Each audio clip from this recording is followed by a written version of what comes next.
What's good? God is good. I am your host, J.DIDIT. Welcome to Thursday Therapies. This is the podcast for creatives, artists, rappers, poets, activists in the Sacramento community therapy session.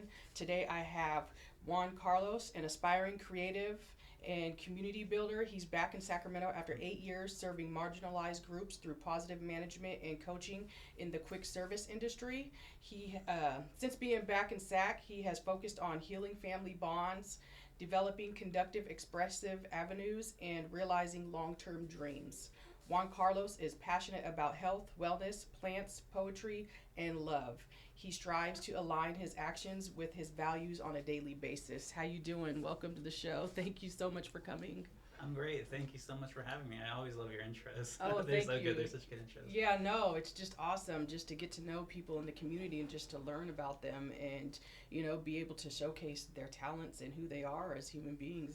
I love doing this. It's so fun.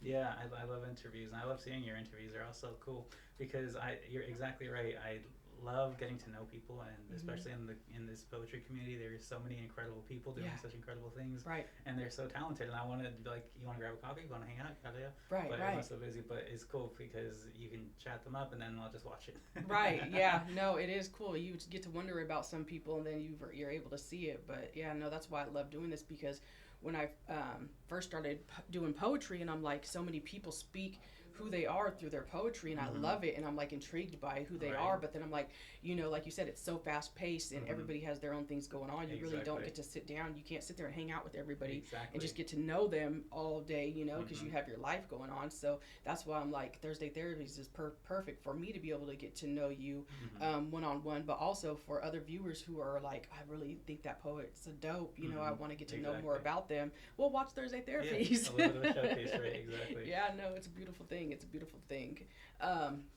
So, as you know, this is Thursday Therapies. It's just a podcast discussion on mental health awareness, and showcasing the community, Sacramento community, poets, activists, everybody in the community. I just want to be able to have on this show and get their outlook on mental health, where it is, what their understanding on mental health is, and where they are in their own mental health, and really just showcase what they're working on in the community and trying to bring the Sacramento community together. So I want to get your outlook on mental health and ask you a series of questions. Perfect. Let's do it. But first of all, I want to know how you're doing. How are you doing? I'm doing good. I'm doing good. Like, I guess I'll just repeat it. Every time I've been asked like how I'm doing recently, I really have to think about it, because like the entire month of January was just so fast paced, and there's this thing, and there's this thing, and there's this thing, and it was so exhausting. And February is different. It's a little bit more, not nearly as fast paced, but still a little draining at the same time. It feels like I'm finally getting my breath. It feels like I was also hibernating over winter. Like that cold hit, the darkness hit, and then my energy levels, my rhythm just started really vibing down. But now spring's coming, It's so beautiful outside. My plants are blooming, and it feels like I'm starting to get that spring in my step too. So right, I feel it. I felt it the other day. I went for a walk, and it was amazing. It was so amazing. Yes, I love that. Yesterday was beautiful. Yeah, it was. Yeah, no, actually, it was yesterday. Yeah, right? I went to the gym and worked out, but it was so nice outside. I'm like, I got to go get some steps in. I got to go outside and just, soak up the sun. So that's cool. Yeah, no, dope. Okay, so my first question for you is, when did you become aware of mental health, and how old were you, if you remember? Yeah, I think the first time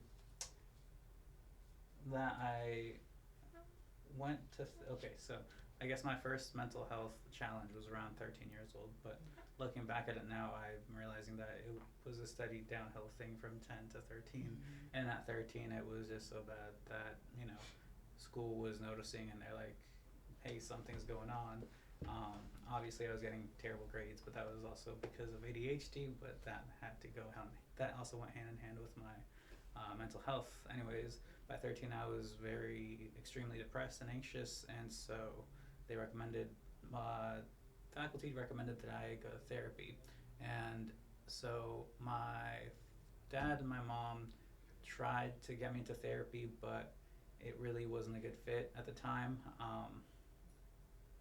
And honestly, I didn't really understand much of everything at all at the time either. It was really just like, okay, now I have to go talk to this person.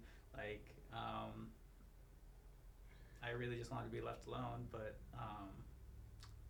yeah, that was a challenge. I went to 2 meetings with a therapist, except it was someone I didn't know at all. It was someone that was entirely different. Nothing against people or anything, but it was an older white lady that I really didn't think would understand anything that I was going through.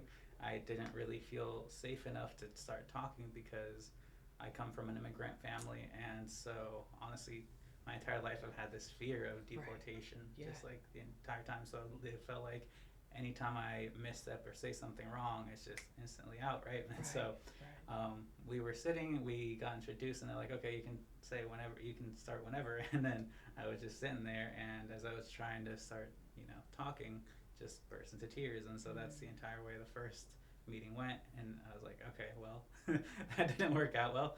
I didn't really feel like going back, but I decided to give it another try. And so I went to the second one, and then the second session went exactly the same way. So I'm like, okay, well, obviously this isn't working out for me.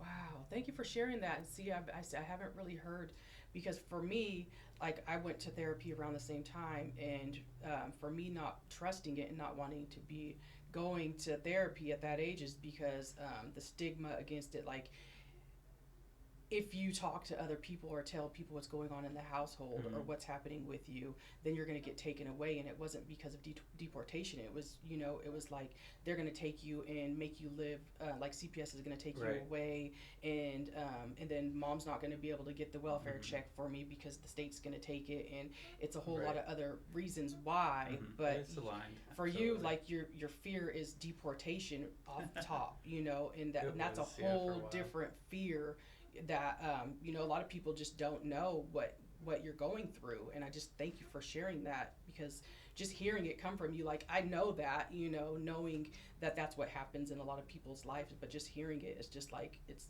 mind-blowing, because people's fear, you're living in fear on a daily basis for different reasons. And I've been on DACA, deferred action, the Dreamer Act, since I was 16. But that fear was still there, It's just like temporary. It's just like, okay, well, once this ends, it's right back to it. But it's funny, ever since this administration started and this just outright hate, it's really made me be like, you know what? There's really no fucking point in being scared anymore.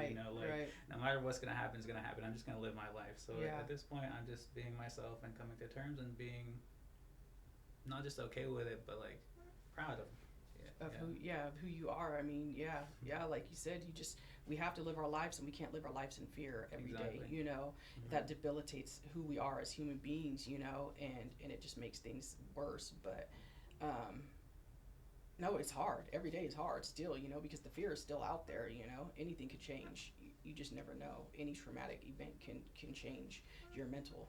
Yeah, it's kind of funny. I know growing up I always loved DC, specifically Batman, and I know it's always like, oh, Joker, yada yada, but one of my favorite origin stories of his was the Killing Joke, which was basically just this whole story of his origin and how all it takes is one bad day, right? And I'm not saying that we all turn into the Jokers, and I feel like a lot of people take that into like an excuse, like, oh, this happened to me, and so now I'm this.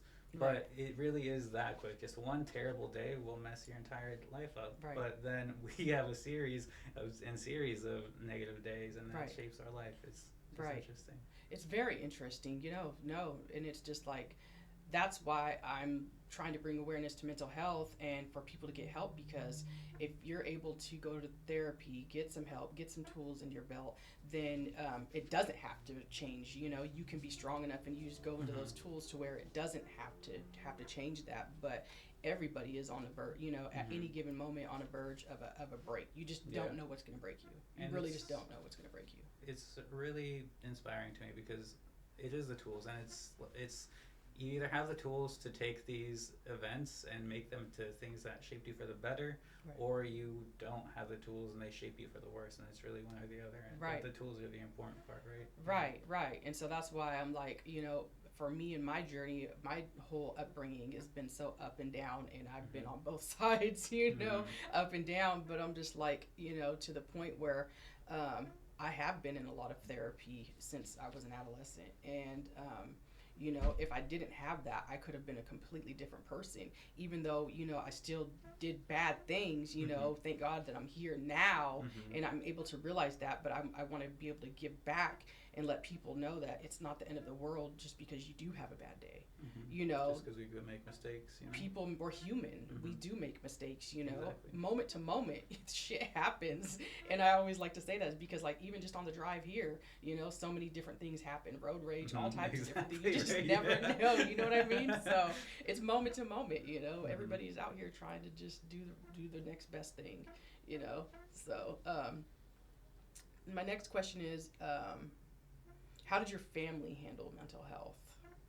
Well, my mom and dad, well, specifically my dad, was very proactive and wanted me to get some help. Nice. My mom didn't really understand much, but she wanted to do something, so that was good. The rest of my extended family come from a very conservative and traditional Mexican point of view, where it's for a while it was definitely that doesn't exist. You just need to man up and deal with your stuff. And so after therapy didn't work out, my mom, trying to do what was best for me, tried to ask my uncles for advice. Yeah. I had to specifically ask, please don't do that, because I'd rather not deal with that. But it ended up, you know, I went and talked to them. They sat me down, basically, you know, told me all about how, you know, anxiety doesn't exist, depression doesn't exist, it's all in my head. There's people in Africa that are hungry, you know, all these other things. And to the point where I was just having like an anxiety attack in this chair. I'm just like waiting for it to end. But the funny thing is, you know, a few years later I moved to Washington for a while. And then when I came to visit about like 4 years after I moved, they were each going through their own anxiety and depression episodes, because, you know, life is going to do it to anyone. It really is going to happen. And it was just interesting, the just seeing it in front of me, how some people don't realize it or really care until it affects them. And at this point I've accepted it, and people are just where they're at, and I wish them all the best with their stuff. It's just, you know, it kind of puts it in perspective how the world gets shaped. It is. It definitely is. No, and that's the stigma on it, is because a lot of families are the same way. They're definitely like, that's that stigma, is we don't have that in our household. We don't, you know, you got to man up, like you said. I've heard that there's people in Africa, there's people in Africa starving, suck it up, you know, and toughen it out. No, I've definitely heard that out here before, and it's just like, it's happening all over the world. And mental health does not discriminate. We all have our own minds, and we all have issues inside our minds.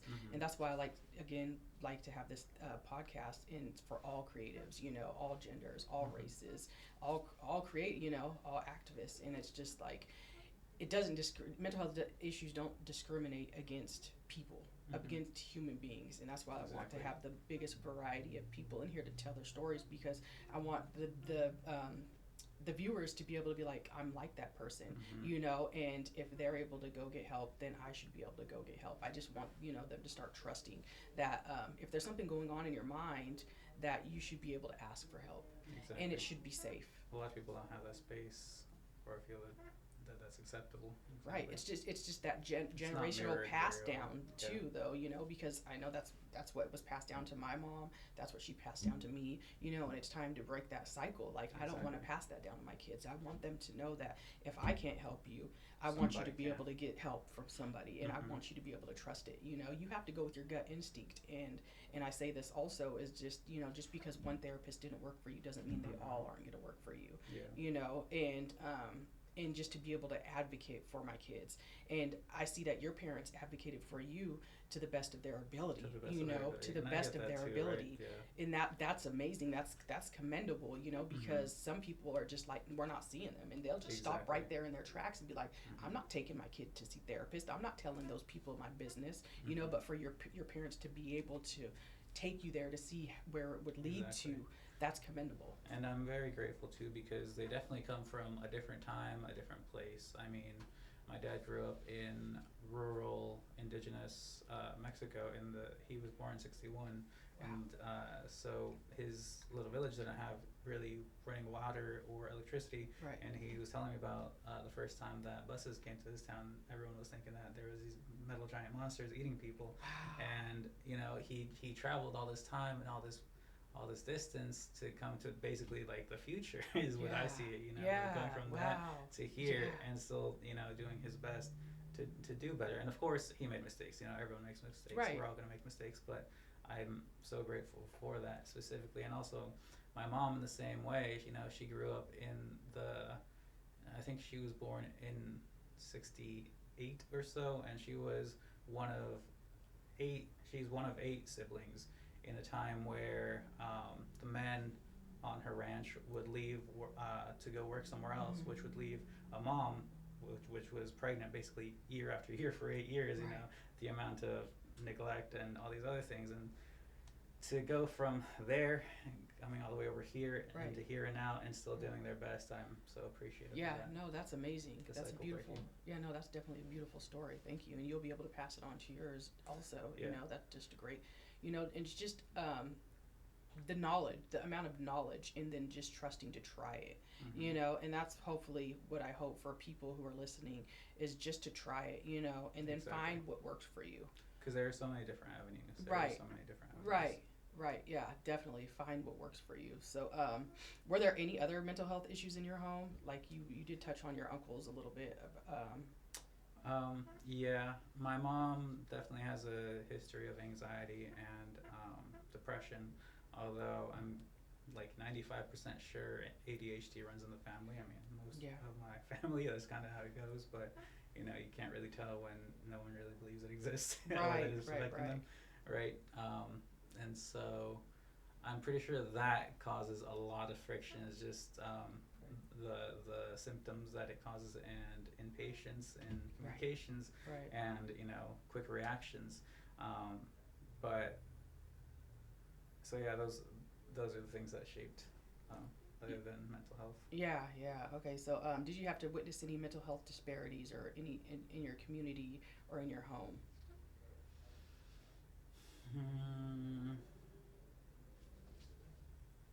I mean, other than that, I'm not really sure about disparities outside. Just like negative treatment from police officers, maybe doctors. You're not really getting the specific needs the specific help you need based off of your mental health. Based on my mental health, not exactly, but I mean, the only disparities I would say were just living through ADHD, growing up. It felt as it's an entire other burden that you don't really realize, especially if you weren't really diagnosed with it, because you're just doing your best. But it's like it's never enough, because no matter what it is, you're always going to be messing up, forgetting something, not paying attention in class, not getting the grades that you need, talking too much, being too loud, yada yada. Right. And so it just adds a whole nother layer to the mental health issues. Right. Otherwise, To the struggles. stress, So the pain. is it hard for? Could you say?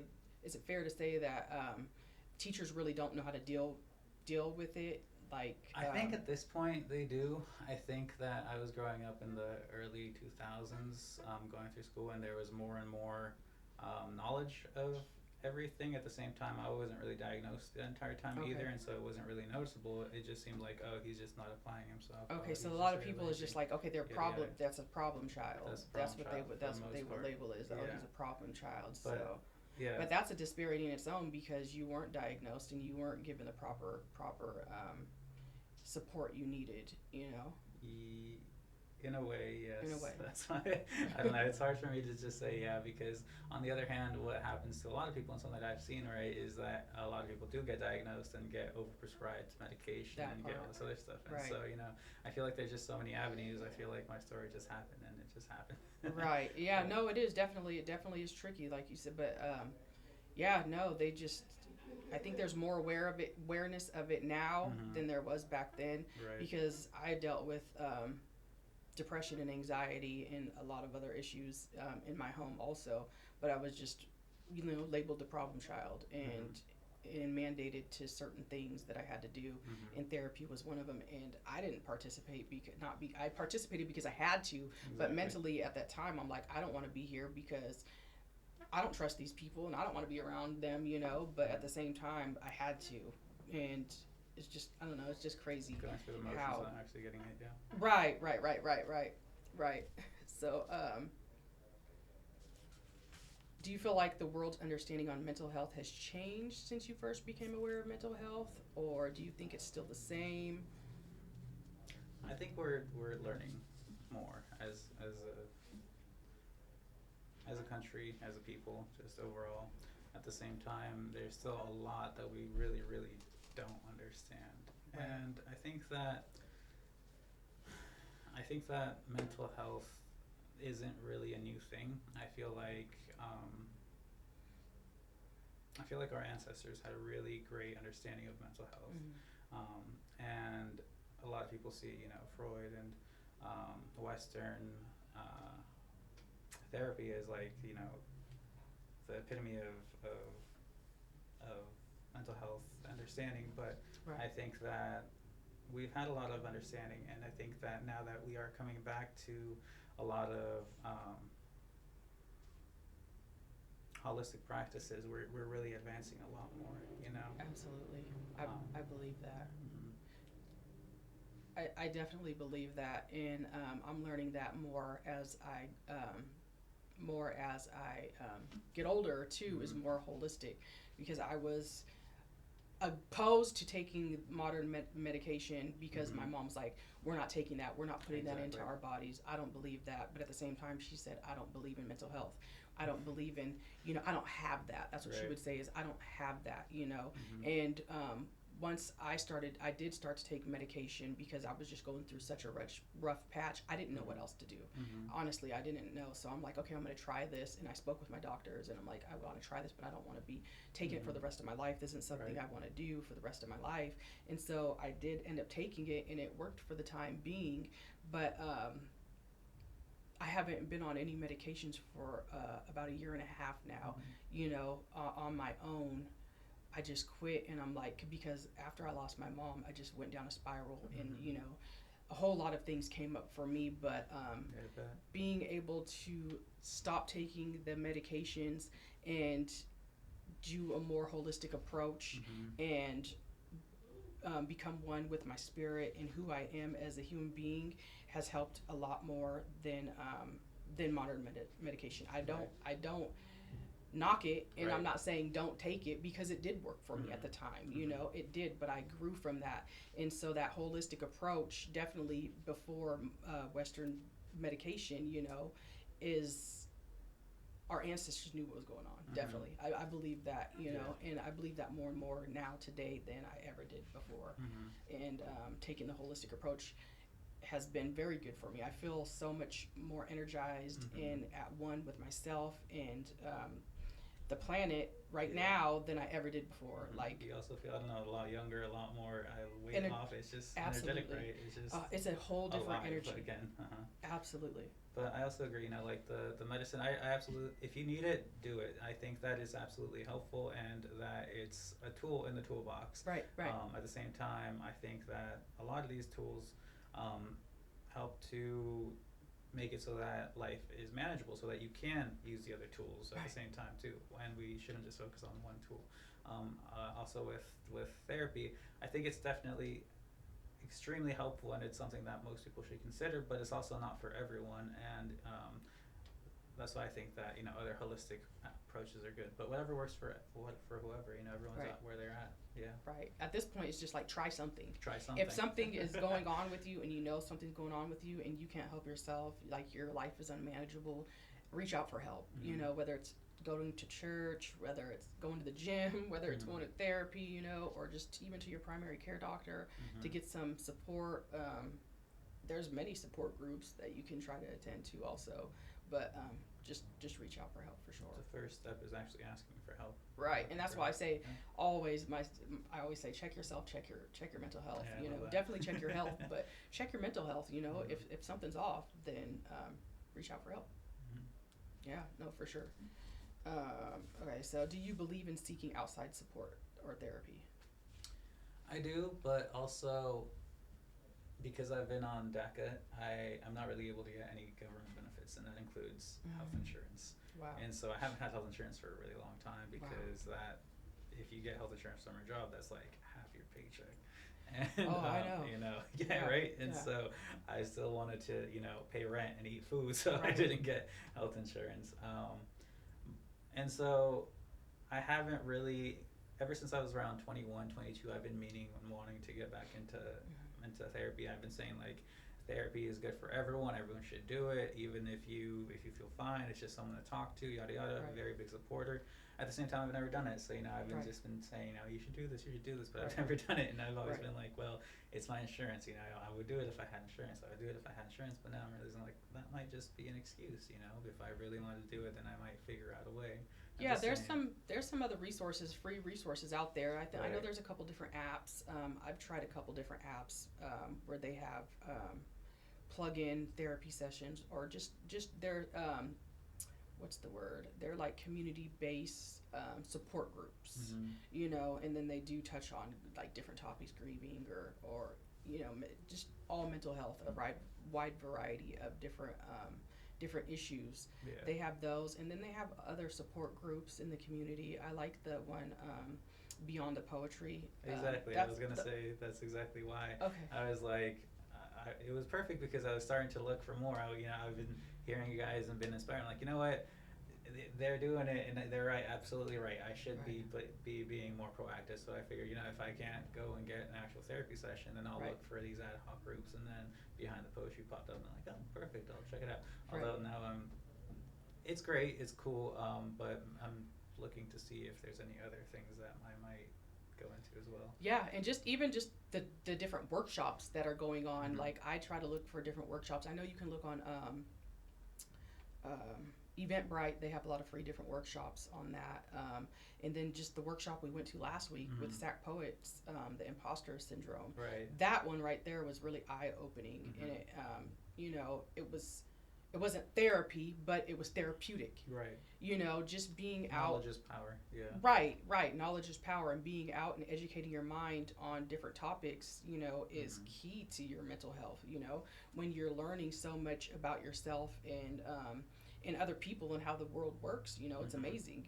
And it puts you a little more at ease with your own mental health. Like, okay, this is why I do that, or this is why this is happening. You know, so that's just cool that you're engaging in those activities. It raises perspective, and it gives you a little more certainty, and it gives you a little more awareness so you can able to change it. Yeah. Right. Man, I was gonna say something. I forgot what it was. Oh well, you were gonna say something. I just was asking if you believed in seeking outside help, and do you trust it?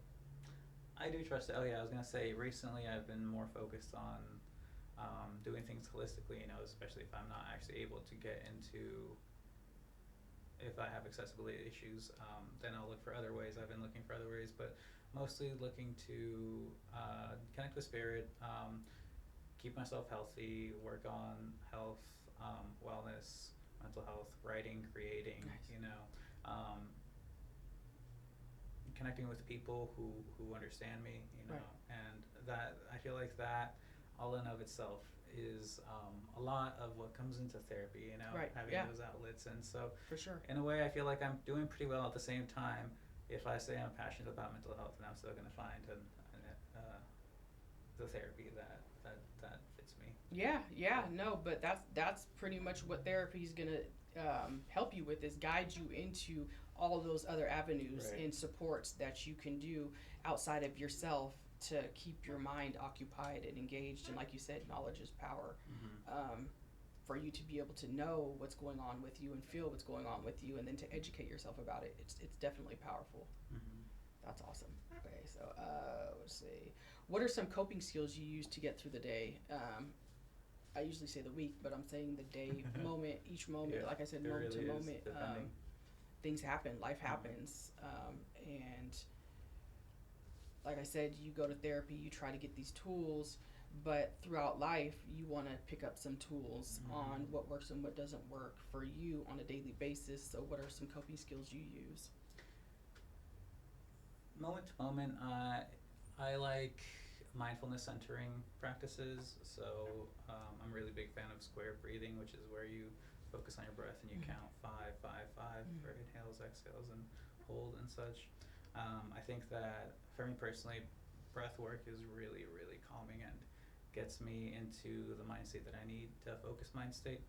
I also like there's a few practices that I like. The other one is 5, 4, 3, 2, 1, where you focus on 5 things that you see, 4 things that you hear, 3 things that you taste, 2 things that you feel, and the last one. But I really like that one because a lot of times we're in our thoughts or we're in our feelings, right? And so getting out of those and getting back into the moment, into our body, I really like that one.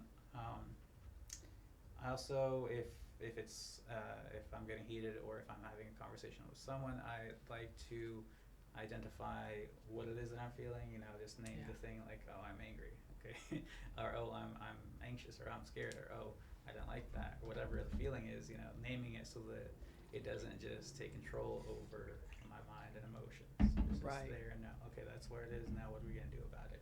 Right. I'm not saying that I always do these, because I'd be messing up too, and I don't always remember to do these things, but these are what work for me, moment to moment. Other than that, creating, which I wasn't really that creative before I started doing poetry, but now I've been pursuing creative avenues. Been poetry. I love singing. I always loved singing, but I've never really been all that good at it until recently. I'm working more on my vocal cords and my ability, which is great. It really gives me a joyful feeling. It helps regulate my mood if I'm feeling down. That's a beautiful thing. Yeah, journaling. Talking, I talk a lot. If I meet someone that I resonate with, I'm liable to talk for 5 hours, 2 hours, and I'll just have a really long conversation. That's and awesome. Just keep talking. But yeah, these things they help me center and collect and get back to baseline of okay. I like that. Sounds like you've been going to therapy for years. I mean, you got all the coping tools. Yeah, I've been trying to figure myself out. No, that's good. That's good that you know that, because a lot of people, pay a lot of money to go to therapy just to get those tools. No, it's true. Like, if you just really don't know, it seems like you're very hyper aware of what's going on with you, and being able to search out those avenues for you to be able to at least manage your day to day. And we're human. We don't do it and practice it every single day. Exactly. We don't. It's just like, I don't go to the gym every single day as much as I say I'm going to. I write it on my calendar, but I still try to get movement in on a daily basis. But at least 3 to 5 times I try to go to the gym. But it's just moment to moment. Every that, like, it's kind of moment to moment. That's all. Exactly, right, every day is different. Every day brings its own issues. Yeah, especially because, like I said, I feel like I've been hibernating recently, and so I feel like a lot of my routines and what I know I should be doing have been like left down here because it's just so low vibes. But keeping a baseline of continuously doing at least a few of those things keeps you from really spiraling down into the bottom where you can go. Right. Yeah. No, that's very true. That's very true. So my next question is kind of ties into what we really just talked about. Is, do you believe having a creative outlet is important to managing mental health, and why? Yes, it absolutely is. In my opinion, I feel like one of my favorite little pieces of internet wisdom that I've picked up recently is the opposite of the opposite of depression isn't joy, it's expression. And I saw that in a meme or in a post somewhere, and I really, really like that because, when we're depressed and anxious, I think the worst thing is that we bottled it up inside ourselves, and the more that we put all this negativity in this tiny little contained thing, the more unmanageable it becomes, the more overwhelmed we becomes, and then we keep shoving stuff in there because then we don't even know where to begin, and it gets to a point where we're just feeling numb or overwhelmed or too much all at once, and so then you don't really, and that's where it gets to be too much, and you don't really look for anything to get help because it just feels hopeless until it just explodes, and then that's when you can possibly start looking for an option, but at that point you just exploded, you're spent, it's just overwhelming. And so an avenue for expression lets you unless you express all of that, you know, Right. in a way that doesn't shatter you completely. Right. You're Little not by you're little. not shoving it down. You're letting it out. Yeah. You have to let it out. You know, once it's out there, and then you can let go of it and walk away from it. But if you keep shoving it down, it's not going anywhere. It's, you know, like you said, it's just you just keep shoving stuff down, and it piles up, and then, you know. Exactly. And then it's also our thoughts. Shoot, where was I going with that? I forgot. Sorry. Go ahead. Yeah, no, I'm creative avenues in why it's so important for mental health. For me, I'm just like being able to go ahead. You Sorry, got it? yeah, Came back? it came back. But it's also like our thoughts. Man, I lost it again. Oh yeah, it's like our thoughts where we're in a negative thought loop, but then the second you tell someone about it, right, that's when you become aware of it, and then you can let it go. And you're like, well, that makes no sense anyways. That was a silly thought. That was a dumb thought. Right. I shouldn't be worried about that. But until you actually get that out there, then you're just stuck in it, and you're living it over and over again. Right. In your head. Right, and that's why it's so good to get therapy or get somebody's non-judgmental, you know, outlook on what you have. Like once you express it to somebody, and then they put it into perspective, and then, you know, even like you said, once you say it, you're like, that was silly of me to even think that or feel that. You like, know, why did I even feel that then way? you could just evaluate what's really going on with what was really in your head. Once you let it out, it's out, and then you can determine whether you want to keep ruminating on it and it affecting your day, or just let it out, let it go, and move on from it. So journaling is so important, but also talking to someone, you know, it depends on who and how you're comfortable with doing, but in the end, that is a self-expression. But yeah, anything like music, art, or literally any way of expression, I think, is the first step to actually being able to face what it is that we're carrying. Right. Like dancing. Dancing is fun. Yeah. I'm not a dancer, but actually, I like to dance. Because a lot of the trauma that we carry gets held in our bodies, and Absolutely. so that movement lets it start releasing in some way. Right.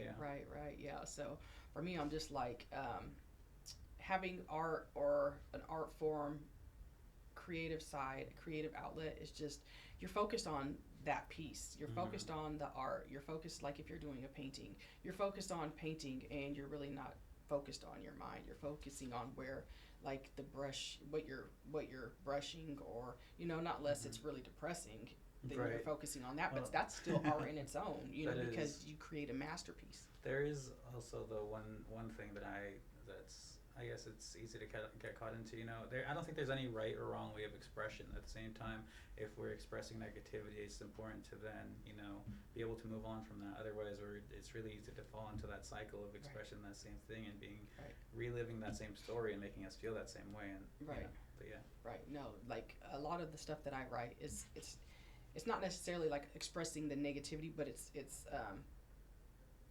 expressing what my story. It's expressing my story, and because I had a rough patch in my life, you know, the overall outcome of it is hopefully something better to where I can inspire somebody else and be like, okay, I know you're going through this right now. I went through the same thing, but there is a light at the end of the tunnel, you know, for all of us. And being able to express that and to be able to touch somebody else, that's the ultimate goal. You know, even though it was a fucked up situation, you know, we all have them, but we can grow from that. Yeah, I agree, and I think that's also why it's such an important space, you know, these open mics, because a lot of people are able to express that, right? And I think that is also the first step, you know, being able to express that. Right. Yeah, and then also, like you said, having other people connect with it and like, oh, yeah, I'm not alone in this. Right. No, it's amazing. So when did you first start coming to the open mics? I first started coming around, it was Poetry Week, so I think it was like the last week of October or something like that. Yeah, I remember.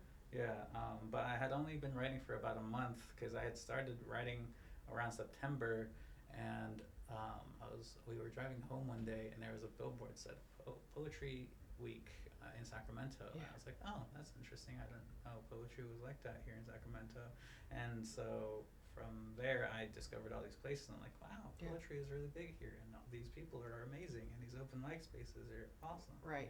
I couldn't tell that. I thought you've been writing for a long time, because every time I heard you, I'm just like, wow, that's deep. Like, okay, and you really opened my eyes to different things, and I'm just like, and it flows so well. Your poetry flows so well. I'm just like, that's dope. I love it. I do. Thank you. I do. I love it. So, like with that said, we might as well switch gears. Do you have anything you want to share? Ooh, Do you have a poem? You want to pull up a poem? I love to be able to open this space for you to be able to share some of your work. Yeah. That way, I don't know. I know that you like doing this at the end, but I couldn't think of a poem that I've written recently that I wanted to share. But there is something that I wrote recently for my church does a season of nonviolence every time around this time period, remembering the assassinations of Malcolm X, Gandhi, and basically everything they stood for, right? Wow. And so they pick a few people to read some words and then give their reflections on it. And so I did one recently, and I guess that's what I want to share. Yeah, no, please. Mind. So first is the paper that they gave us, the affirmation. Okay. I'll read it, and then I'll read my reflection. So the paper said, "Today I use words that lift and inspire others. As I go about the activities of my day, I take the opportunity to bless each person that I meet. I know that the words I use can have a powerful influence on others, so I choose my words with love and wisdom. I honor the sacredness of each blessed being I meet on this path so that I become an instrument of God's love and joy. I realize the importance of my words when I compare them to the ripples a small pebble makes when it is tossed into a pond. In just this way, my words move into the world in ever-expanding circles, blessing each one they touch. My words are a beautiful symphony that brings peace to everyone I meet. I choose words that are a soothing balm to all my spiritual brothers and sisters. Thank you, God, for the gift of words that uplift and inspire everyone I encounter." And so my reflection was, what a beautiful affirmation, don't you think? I realize the importance of my words when I compare them to the ripples of a pebble hitting water. You know, this life is a really funny way of telling me exactly what I need to hear, exactly when I need to hear it. In a time of such chaos, deceit, and misinformation, it's hard to believe anything we say or do will have an impact on the onslaught of unease we are faced with daily. Even so, what I've been hearing, what I've been seeing, the message that's coming through to me, should we persevere through the apathy, face the fear, and channel the anger? Should we remember the Most High, that the Mother Father's presence is good and everywhere present, and that there is no problem that the presence cannot solve? Then you'll have peace and watch the problems dissolve. And sometimes I think, that's great. Now what? Because the problems are still there, the bills, the prices, the gases, the government as they decide who's desirable, criminals looking for criminals, that's okay. Maybe I'll take a vacation at Guantanamo one day. The terrors persist, but so do we, I guess. A feeling of powerlessness tinged with acceptance, and somehow I'm not quite sure I'm at peace, because I'm not quite sure anyone's been able to cash the thoughts and prayers I've been sending recently. And I don't really see how one person can make a difference if all they do is pray, persevere, and bypass the reality all around us. And then it said, I know the words I use can have a powerful influence on others, so I choose my words with love and wisdom. And I'm reminded that the words we use, share, love, or hate with are our power and our choice. That in a time where fear and uncertainty are used to divide, recentering in spirit and achieving that peace is the best action I can take. Spreading that peace and joy through gifting smiles and taking frowns is the most effective way to change the world around me. 20 years from now, when my kids ask me what I did when these troubled times hit, I'll be proud to say, I talked, I loved, I sent memes, I laughed, and I organized. I love that. Thank you so much. Thank you. That's so beautiful. See, like you said, you just started writing, but that's very hard to believe. I just love the flow and words. You know, that's also what I've been studying and going over in church. Also, is your words are very powerful, very, very powerful. So what you put out into the world is a ripple effect. Exactly, you know, right. Once you put it out there, it's out there. So speak with kind words. You know, be nice. be nice to people. You don't ever know what anybody else is going through, you know. Exactly. I know we're all going through something in our lives, but, you know, try to be kind and gentle. And it's crazy. The ripple effect is, I guess it was most notable for me because I was a manager at McDonald's for a while, and I used that position to develop the young people, the teenagers, and Yeah. the older people that worked there in order to give them life skills so they could go other places. But that was really hard, especially during the heights of COVID, because everyone was going through so much, you know, Yeah. and people got stressful jobs. They're stressed about getting sick. They're stressed about their family. They're stressed about everything. They got people yelling at them at work, yada yada. And then they come through the drive-through. They're upset. They're disgruntled. They're anxious, and they're not paying attention. And they Yeah. a lot of the times people don't order their order correctly, and then they blow up at the person at the window, right? Right. And then it's what I call the little drive-through therapy. You know, you find an outlet to express it all. You know, it shatters and it's just poof, and that person gets the brunt of it. Yeah. And so what ends up happening a lot of the times is a manager deals with that, and then they get all that negativity Yeah. onto them, right? Yeah. You know, Oh, and yeah. then the employees have to deal with that a lot of Right. the times. And so it was my job, or I guess I made it my job to take on that and then make sure that I didn't give back negativity Yeah. back to it, because that's the least that I needed. Both because if I'm then negative, it would make it harder to do my job, but then it would affect the jobs of everyone Right. else around me. But that's exactly a ripple effect, because Right. you know, this person wasn't like this before. They just are carrying all the negativity from all these other things Right. that they're carrying it, and so Right. then I can either take on that or give them back a little more positivity. And so, Right. you know, my bad. When what I would do is a little drive-through therapy, take on their problems, make it a little better, put a smile on their face and wave them away, Right. and be like, man, could you believe that guy? Good thing we're happy. But Yeah. that takes that negativity and turns it into something positive. And Yeah, it's that's a beautiful thing. That's a impact. beautiful thing. Yeah, no, be kind, but people have to know is what you put out into the world is going to come back to you. Mhm. You know, and if you just wake up negative, then negativity is going to come back to you. But if you have positivity in your life and you spread it around, it's a beautiful ripple effect. Mhm. Yeah, no, that's cool. Thank you. I love that poem. What can you tell the viewers about seeking professional help or seeking any kind of help? You know, I know you don't seek professional help, but you do seek a lot of different avenues to, like you said, manage. You know, keep yourself at baseline, and Yeah. that's very important. Maintaining. But I would say try something. You know, everyone is at a different place. Everyone has had different experiences, and there's things that don't work for everyone. At the same time, I believe that if you continuously keep trying new things and continuously keep trying to I don't know, I don't want to say get better, because when you say get better, it implies that there's something not good enough with you, right? But when you continuously try to grow and just build your toolbox. Mhm. You know, Yeah. because each tool isn't going to work each time you have an issue. You Mhm. know, but you want to keep adding things to it. Yeah, and especially because a lot of the things that didn't work at the time will probably help you in some way, shape, or form in the future. Yeah. But yeah, the more you try to grow, the more you try to understand. As long as you keep trying something new, I think progress will be made. At the same Yeah. time, you know, try the lowest hanging fruit if you're able to. You know, there's a lot of people that don't have accessibility. There's a lot of people that just really aren't able to go for the traditional methods. But there's Right. everything out there. You know, there's ad hoc groups. There's community support groups. Yeah. That you could make some friends. You could focus on your health. You could find a Right. creative outlet. Whatever works for you, as long as it works, do it. You Yes, know? please do it. But just whatever keeps you here and keeps you healthy. Yeah, absolutely, 100%. I like that. So, what activities are you participating in Sacramento community for your creative side? I know I see you a lot at Sac Poetry Center.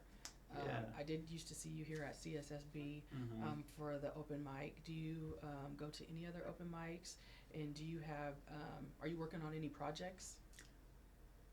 Not exactly poetry related, but I guess for the open mics, I love SPC. I love everyone there, but I really loved CSSB. I always forget, Right. get mixed up with the abbreviation, but yes, I love this place. This place has such beautiful energy, such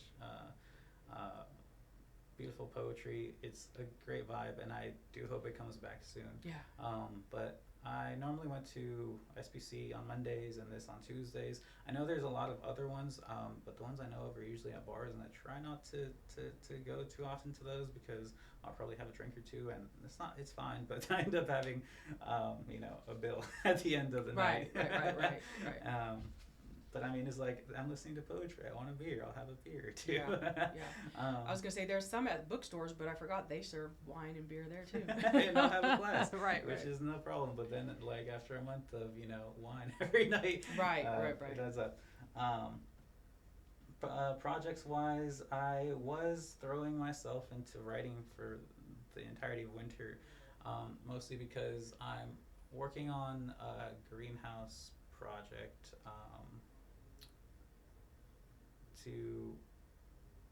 It's like a community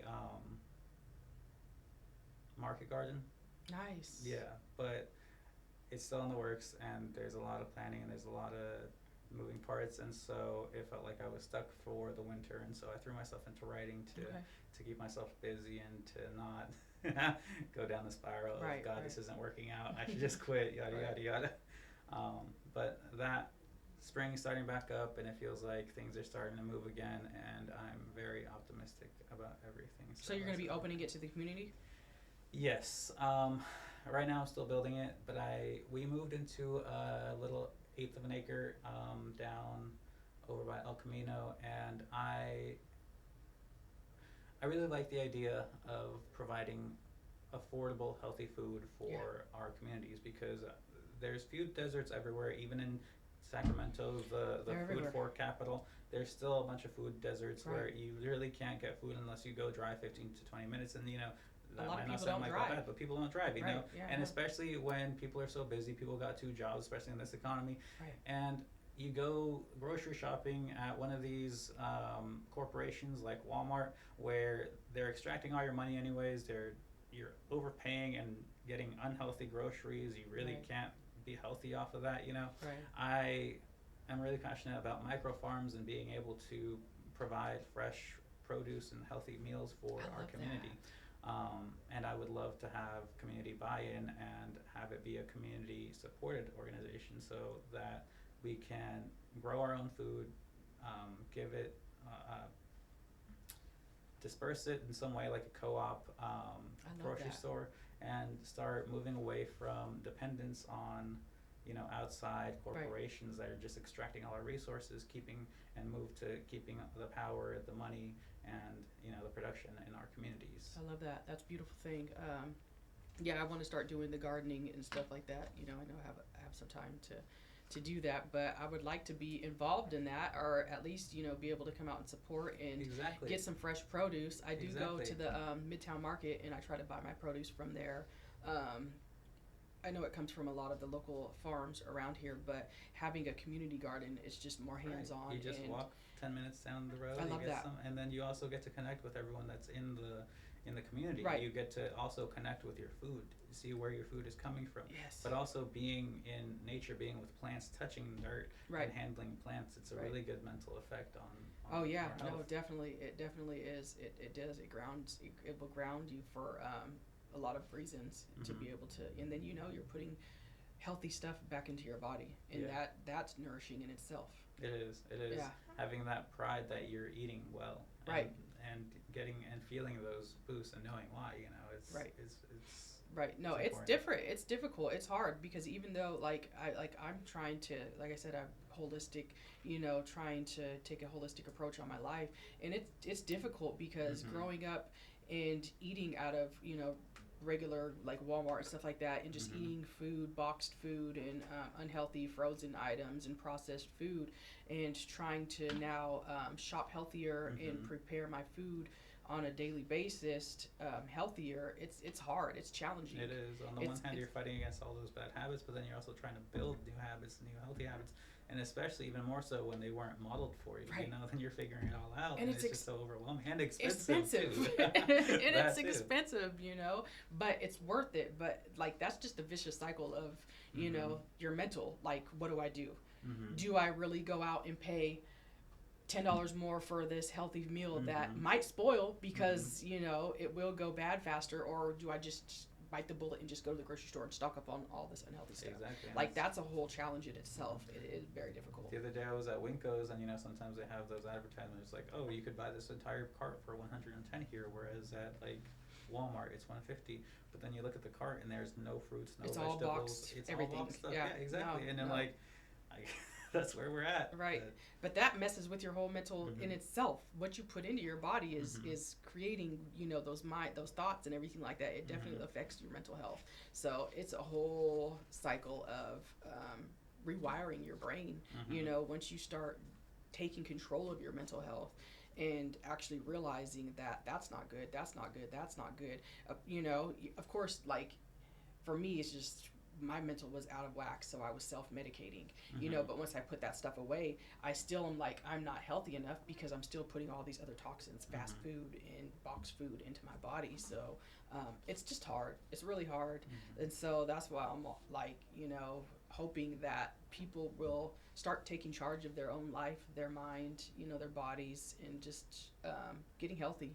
Exactly. You know, and it's not going to all happen overnight. You're not going to change and instantly become a health nut, you know, but at least take the first step, you know, stop eating McDonald's every day, maybe, Exactly. you know, take one step at a time. That's why I think that micro farms are so important, because it's a step in that direction, you know, connecting with your food, connecting with community, being more involved, and understanding where your food coming from, having it opens accessibility and affordability to that, you know. Yeah, and you're getting movement in your body. That's another plus. You're out in the sun. You're you know, it's just all the way around. That's amazing. Thank you for sharing that. So yeah, that's it. Where can people find you if they wanted to look you up? Maybe they want to hear another poem, or they want to get involved in this community garden. Yeah, I have an Instagram. I think it's the Juan World. That you'll find a lot of my poetry on there. It's a little embarrassing, but yeah, please. No, go ahead, that's a find beautiful it. thing. No, that's such a beautiful thing. I love that. I need to start posting more of my poetry. I definitely should be posting more of my poetry or my music. You know, the Juan World. The Juan World. The Juan World. Okay. So the Juan, my name, and then world. Okay. Yeah. Yeah, I started posting my poetry on there because it was like a little last challenge, a challenge to the last of my anxiety, you know, the last perception anxiety that I have, you know. Yeah. Where I was always a little bit nervous about being Sharing. on camera. Being on camera, it was terrifying. I don't know why. It was just like an evil pair of eyes right there, and I couldn't be comfortable. Right. And so I started posting my poems on there, thinking like, you know what? If I put the most embarrassing parts of me out there, and I'm okay, then I'm gonna be okay wherever. You'll be okay, right? That's how I felt. I'm like, okay, if you could do this, then you could definitely do that, right? Exactly, right? That's it's awesome. It's a little brain hack, and so yeah.